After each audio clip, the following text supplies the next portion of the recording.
Okay, so tuloy natin yung pag-farm ng ating funds for Blackmount. And pagpiti na rin dito sa ating mili.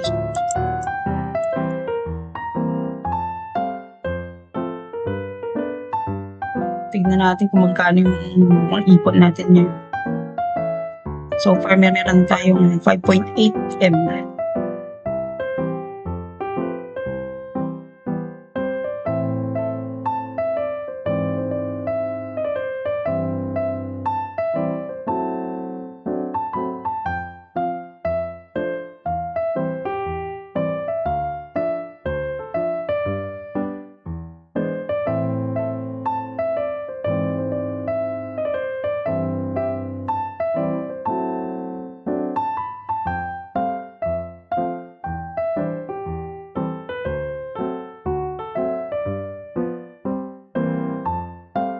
So, dito pa rin tayo sa Night Heller hanggang sa mag-level up tayo kasi hindi pa tayo nakakahanap ng monster na maganda yung bigay. So far, ito lang yung nakakaipon ng monsters.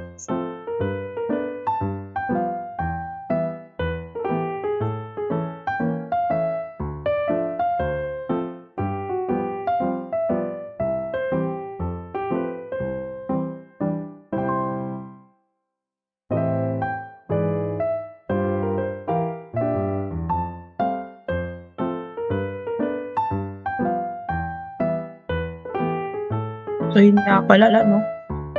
Nung isang araw, nakita ko may bumibili nito, itong white Excelsior piece. Isang set, 400k, sayang, no? Dinrap ko lang yung mga ganito ko. Ilang set na sana yun. Sayang talaga.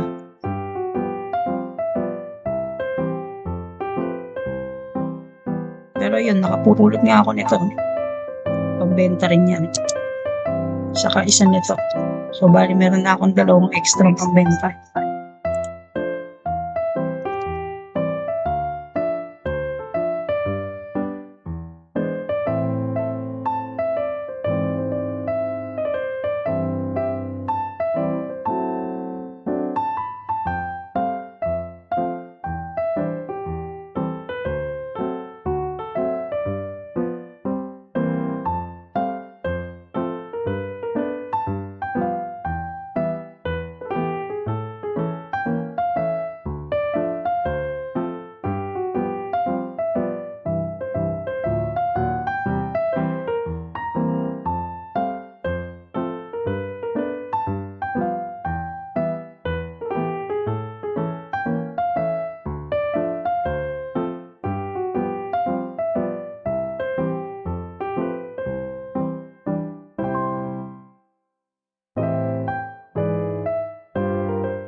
Pala napulot ko dalawang extra ang ganito, 80k din ang isa nito eh. So benta natin sa NPC 80k, so bali 6M na to. Ay, tama ba? Tama.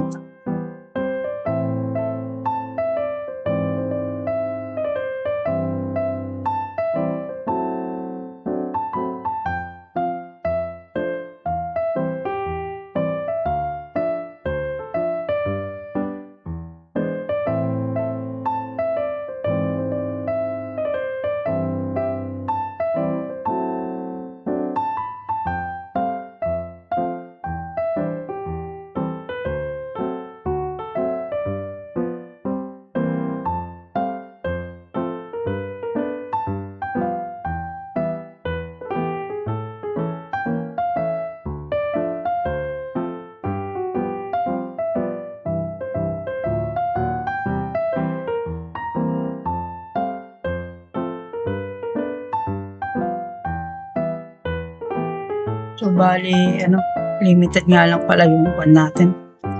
Yung time natin para maglaro. So, 2 hours lang tayo pag tanghali. Kasi yun lang yung time na tulog yung anak ko. So, casual gamer lang tayo kung mag tignan lang natin kung kaya natin. Kung kaya pa natin palakasin itong rider natin. Pero pagka, kunwari, na-disappoint na tayo sa gameplay ng rider, meron naman tayong other character na pwedeng gamitin. Meron tayong gunner. Pero nire-reserve ko lang yun pagka ako, kunwari na-disappoint na ako sa hirap ng ng rider. So, gagamitin ko siya.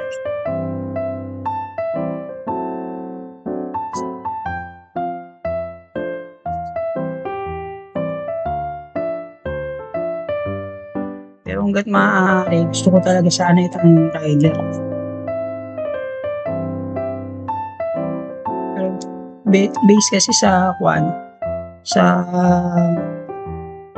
mga info ng mga ibang player is pagdating ng mga 55, itong rider daw na siya. Hindi na siya, kumbaga, bully. Ano na lang siya, kumbaga, tinatawanan na lang siya ng ibang mga class kasi hindi na kayang patayin ng rider kasi yung armor nila mas makunat lang.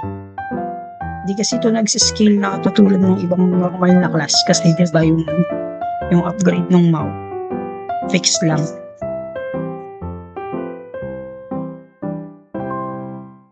So iniisip ko pag dumating yung time na yun baka ma-disappoint na ako sa rider, so gumawa ako ng gunner para backup.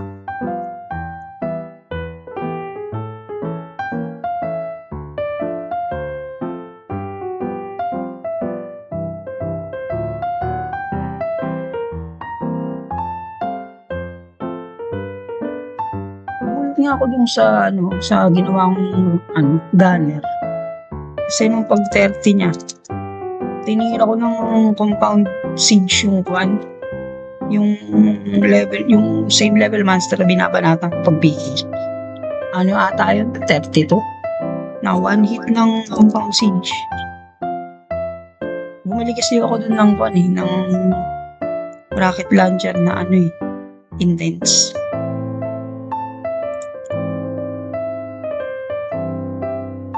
So, ibig sabihin, talagang mastik talaga yung bawas nila. So, imagine mo yung sinasabi ng mga ibang player na pag 55. Siyempre, di ba, yung launcher, kaya niya nang tunawin agad-agad yung MAU. So, yun yung kinatatakutan kung dumating. Actually, malapit na mag-update ng di ba? Ng cap. So, medyo nadadalawang isip na ako kung itutuloy ko pa ba ito. Kasi layo ko pa 36 pa lang to Walang time to lang sa time. Kahit sabihin mo nakakapaglaro din ako sa gabi 4 hours bali in total. Kulang pa rin talaga siya compared sa mga ibang player na buong araw naglalaro.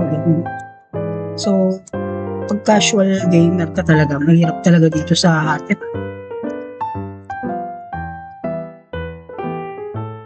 Tapos, tatrabahuin mo pa tong PT.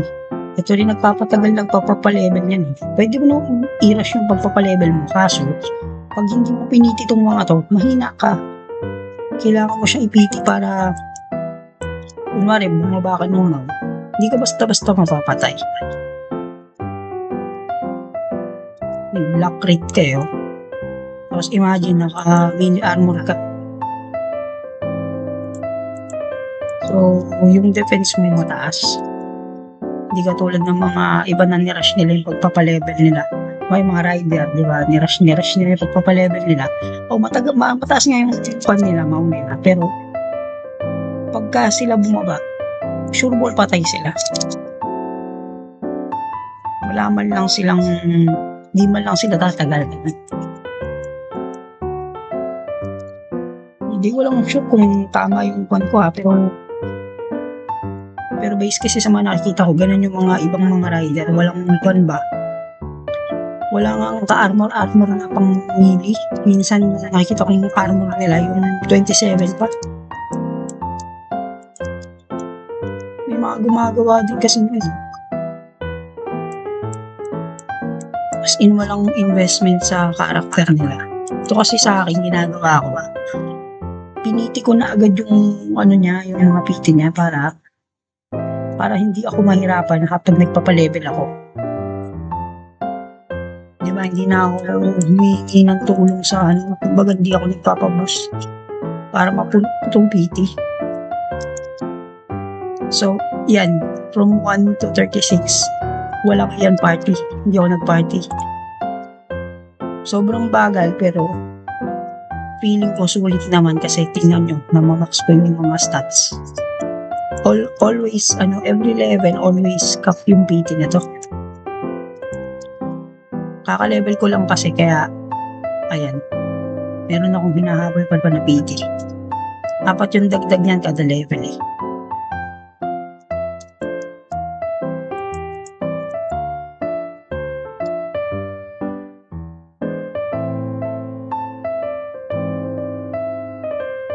Kumbaga itong gameplay na ginagawa natin ngayon is Ironman to. Ironman style ng gaming. Kasi kung casual ka, 2 hours per day, 2 to 4 hours per day, tapos hindi ka pa nagpapa-boost, hindi ka nagpapa-PL ba? Kasi diba sikat dati yung nagpapa-PL sa AB. Hindi natin siya gagawin. Tatry natin ng hard mode.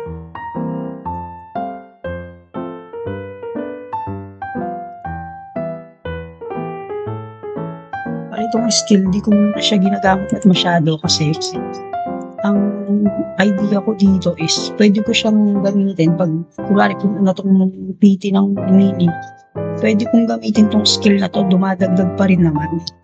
So kumbaga, unahin muna natin yung PT bago yung skill mismo.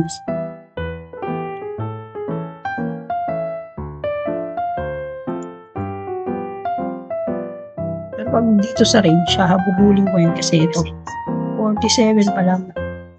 Ito 50 na. Alam ko lilitaw na tong expert na to pag 40 niya eh. Hindi ko lang sure.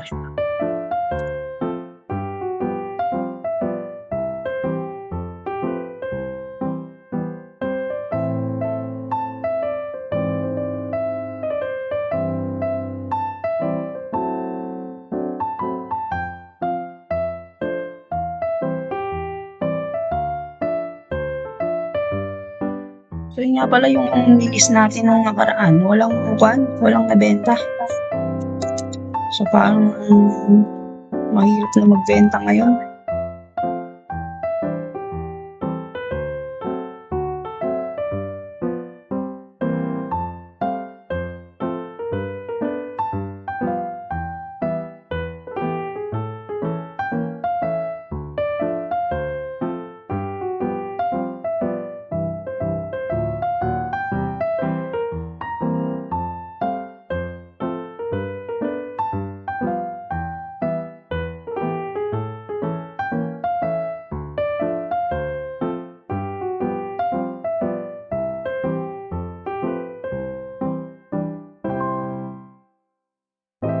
Character.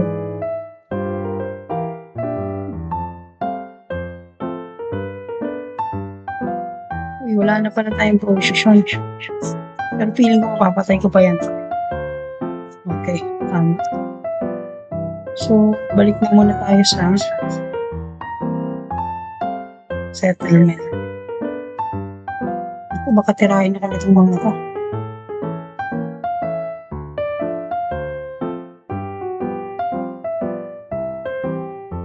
Baka nga, itong crawler cast. Hindi naman siguro tayo magre-level lang yan.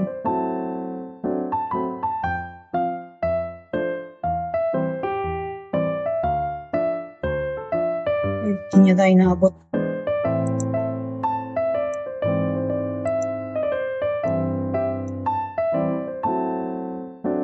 Hinahabol ata tayo.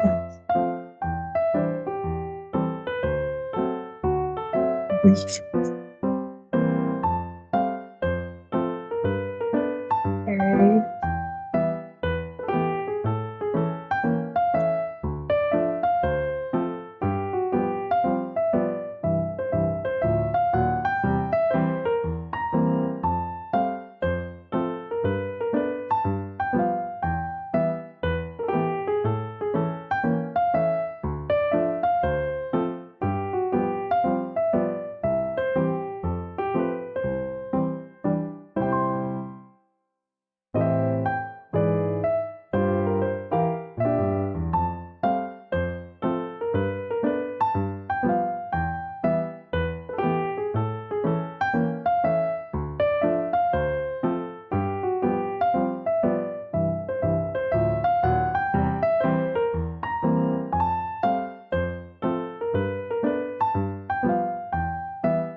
tayo pats. Hindi yung maabot.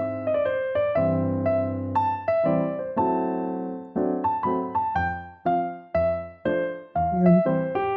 So, yung binibili ko nga pala, ito, Bless HP Potion 500. Para sobrang tipid. Tapos ang binibili ko, yan, 4 lang.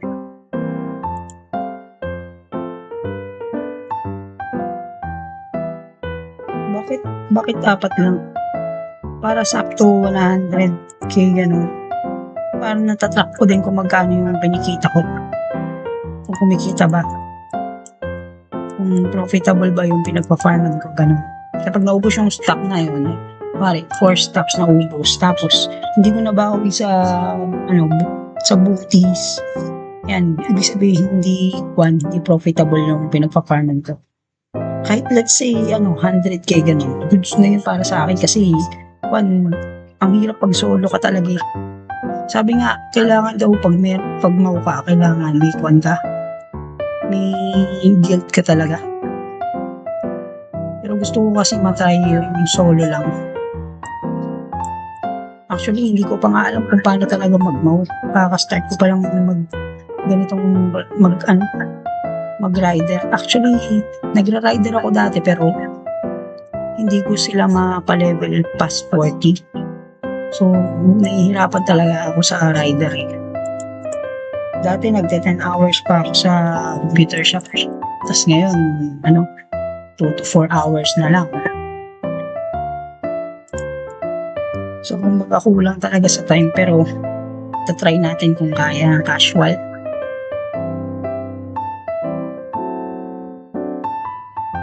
Actually, feeling ko mas better if gunner yung gamit. Kaso kasi, bet ko talaga tong rider. Natutuwa talaga ako dun sa idea na i-upgrade mo yung parts ng mouse.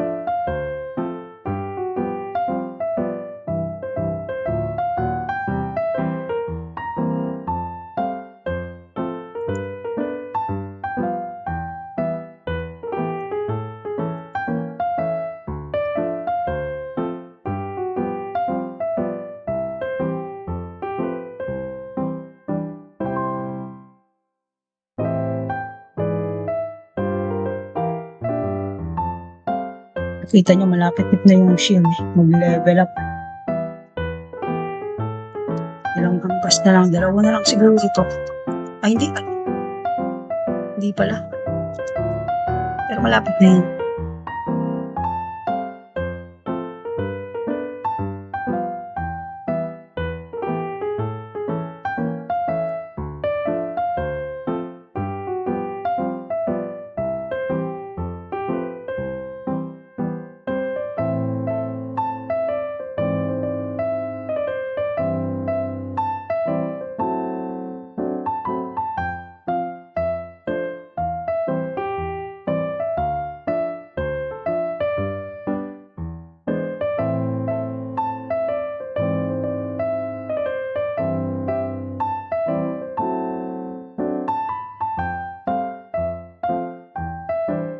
Bale, gagawa din pala ako ng video ng ibang mga games.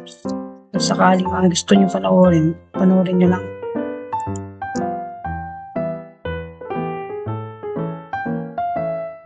Share nyo na rin kung gusto nyo makita ang laro na lalaroin natin.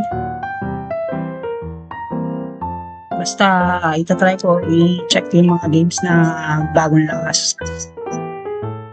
Pero syempre RF pa din.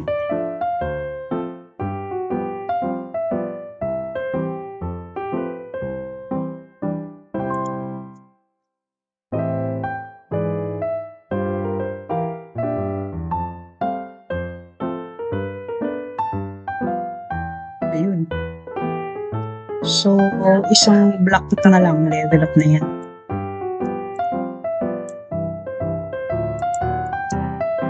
Natin.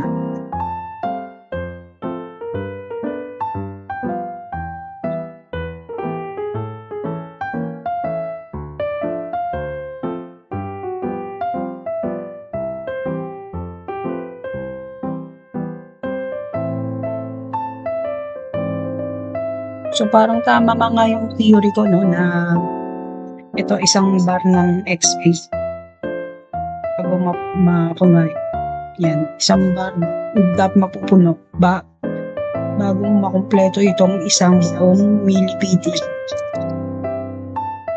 So, kumbaga natatantya ko kung aabot ba yung level ko sa PT bago siya mag-level up, kung makaka-up ka ba.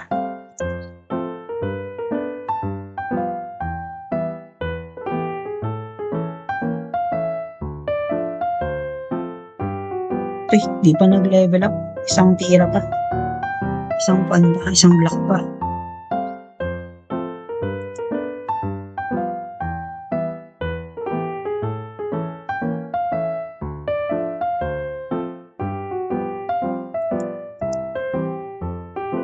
Yun, level up.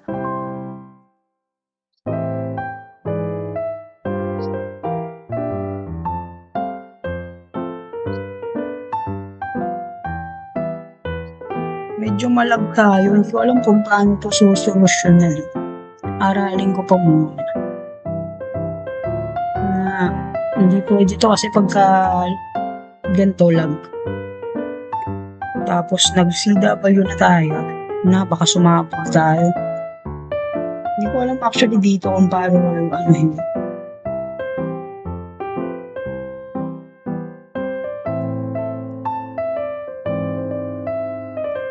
Yung party ko.